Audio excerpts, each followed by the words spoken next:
માહિતી આપું છું। આ પ્લાન્ટ જે છે એ ગાયના ઝરણમાંથી પૃથક ગાયના ઝરણને સેપરેટ જેમ દૂધમાંથી ઘી અને પાવડર નોખા કરી શકાય એવો અહીંયા ગાયના ઝરણમાંથી પોટાશ અમોનિયા અને પાણી નોખું કરી શકાય તેવો આ પહેલો પ્લાન્ટ અહીંયા ઊભો કર્યો છે આપણે। અને એ પ્લાન્ટ મને અહીંયા જે એક્સપર્ટ લોકો કહે છે એ પ્રમાણે દુનિયામાં પહેલો વહેલો પ્લાન્ટ છે। અને આ પ્લાન્ટથી આપણે આપણા બનાસકાંઠા નહીં પણ આખા દેશમાં પ્રાકૃતિક ખેતી કેવી રીતે કરવી એમ પ્રાકૃતિક ખેતીનું સંપૂર્ણ સમાધાન આ પ્લાન્ટના માધ્યમથી મળી શકશે આપણને।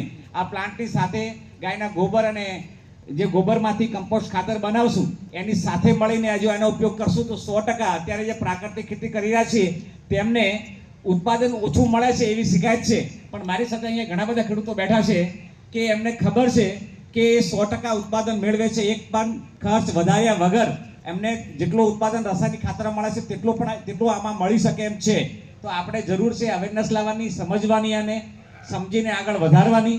100% આપણે પ્રાકૃતિક ખેતીમાં આગળ વધી શકશું। હું વધારે નહીં કહીશ, આપણી વચ્ચે એક જ અમારે જે શરૂઆત તમે જ્યાંથી કરી હતી એમનો એક સન્માન કરીને આગળ વધારશું। હું અહીંયા સતીબેન અહીં આવેલા છે, શિશુદ્રાથી સતીબેન, એમને નરેશ ચેક સતીબેન અહીં આવેલા છે।